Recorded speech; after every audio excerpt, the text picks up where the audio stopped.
तो अब काप्का लड़ाई के मैदान में कूद चुका है, पर वो अपनी काइजू फॉर्म में कन्वर्ट नहीं हो पा रहा है। तो क्या अब काइजू नंबर 9 के उसे मारने से पहले वो काइजू नंबर 8 में कन्वर्ट हो पाएगा, या फिर काइजू नंबर 9 उसका अस्तित्व मिटा देगा? तो चलिए देखते हैं कि आगे क्या होता है। किकोरू के हमले से काइजू नंबर 9 खुद को रीजनरेट कर लेता है। क्या तुम ट्रांसफॉर्म हो सकते हो? नहीं, मैंने ट्रांसफॉर्म होने की बहुत कोशिश की, पर मैं हर बार फेल हो गया। रुको जरा, कहीं इसके पीछे काइजू नंबर 9 का हाथ तो नहीं है? काइजू नंबर 9 हमला कर देता है और वो दोनों उसके हमले से बच जाते हैं। काप्का, मैं काइजू नंबर 9 पर हमला करके उसकी मूवमेंट को रोकती हूं, और उसके बाद तुम ट्रांसफॉर्म होने की कोशिश करना, क्योंकि अगर काइजू नंबर 9 किसी तरह तुम्हारी ट्रांसफॉर्मेशन में बाधा बन रहा है, तो जिस टाइम पर वो रिकवर कर रहा होगा, उस टाइम तुम अपने आप को ट्रांसफॉर्म कर पाओगे। वैसे मैं ये मानना तो नहीं चाहती, पर इसे हराने के लिए हमें तुम्हारी पावर की सच में बहुत ज्यादा जरूरत है। तब वो दोनों मिलकर काइजू नंबर 9 पर हमला कर देते हैं, जिससे काइजू नंबर 9 भी धीमा हो जाता है और उन दोनों पर हमला कर देता है, जिससे काप्का घायल हो जाता है।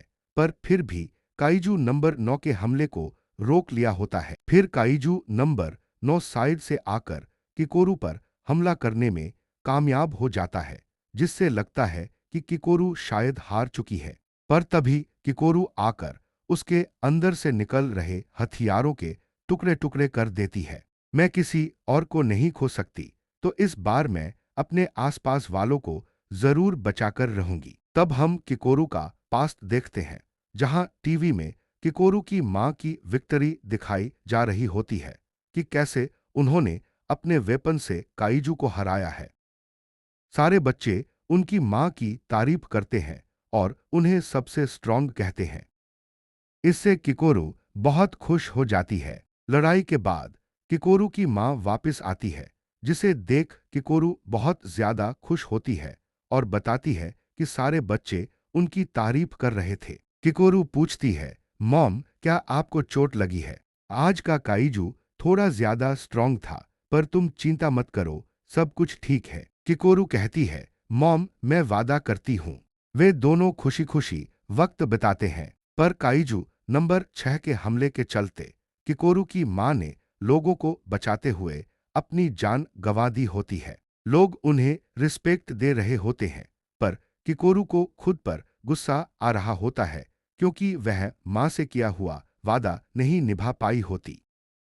पर तभी वह अपने पिता को देखती है, जिनकी आंखों में कोई दुख नहीं होता। तब किकोरू डिसाइड करती है कि अब वह ताकतवर बनकर लड़ाई के मैदान में सबको बचाएगी और अपने दोस्तों को मरने नहीं देगी। किकोरू फिर से काइजू नंबर 9 के करीब पहुंचती है, पर जैसे ही हमला करने लगती है, काइजू नंबर 9 फिर से अपनी बॉडी ट्रांसफॉर्म कर लेता है, जिससे उसका बैलेंस बिगड़ जाता है। तब काप्का आकर काइजू नंबर 9 पर हमला करता है ताकि उसका ध्यान भटके, पर इस चक्कर में उसकी टांग टूट जाती है। तब किकोरू को हमला करने का मौका मिल जाता है और वह अपने एक्स की मदद से काइजू नंबर 9 के टुकड़े टुकड़े कर देती है और काप्का से कहती है कि अब ट्रांसफॉर्म हो जाओ। तब काप्का फिर से ट्रांसफॉर्म होना शुरू करता है, जिससे उसके जख्म भर जाते हैं। उसे अचानक से अपने अंदर का काइजू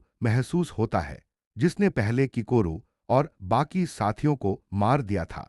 इस डर से उसकी ट्रांसफॉर्मेशन फिर से फेल हो जाती है। हेडक्वार्टर में किसी को भी ये आउटकम पसंद नहीं आता। इसाओ प्लान बी को एक्टिवेट करने को कहता है। चिंता मत कीजिए, मैं अभी वहां जाता हूं, क्योंकि मैं सब कुछ एक रूकी पर नहीं छोड़ सकता। गेन अपने सूट की 98% पावर को एक्टिवेट कर देता है और फुल स्पीड से काइजू 9 पर हमला करता है। इसका ब्लेड मुझे काटने के साथ साथ जलन भी दे रहा है। लगता है मुझे इससे दूर रहना पड़ेगा और गोलियों से उड़ाना होगा। गेन गोलियों से हमला करता है, जिससे काइजू 9 को समझ में आ जाता है कि गेन के पास एक यूनिक इक्विपमेंट है। अब दोनों एक दूसरे पर हमला शुरू करते हैं। काइजू 9 गेन की लड़ाई की तकनीकें सीखकर उस पर हमला करता है, जिससे गेन बच जाता है। हेडक्वार्टर में इसाओ कहता है कि इसकी अपीयरेंस पहले से बहुत अलग है और यह लोगों से इंटरेक्ट करके सब कुछ सीख रहा है और हालात के मुताबिक खुद को बदल रहा है। यह काइजू एक वायरस की तरह है।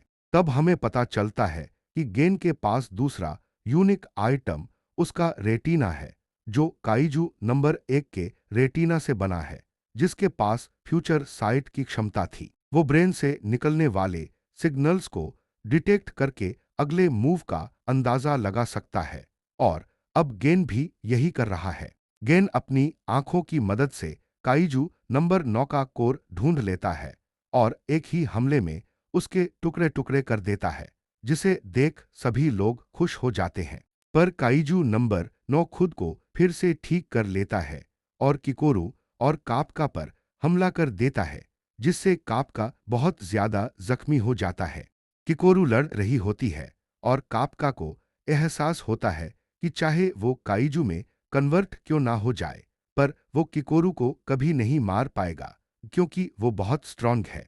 कापका अपने दोस्तों पर विश्वास करके काइजू नंबर 8 में ट्रांसफॉर्म होना शुरू कर देता है और इस बार उसकी ट्रांसफॉर्मेशन सफल हो जाती है। अब बाकी लोग दूसरे काइजू से लड़ रहे होते हैं और उन्हें बताया जाता है कि काइजू नंबर 8 अब लड़ने के लिए तैयार है।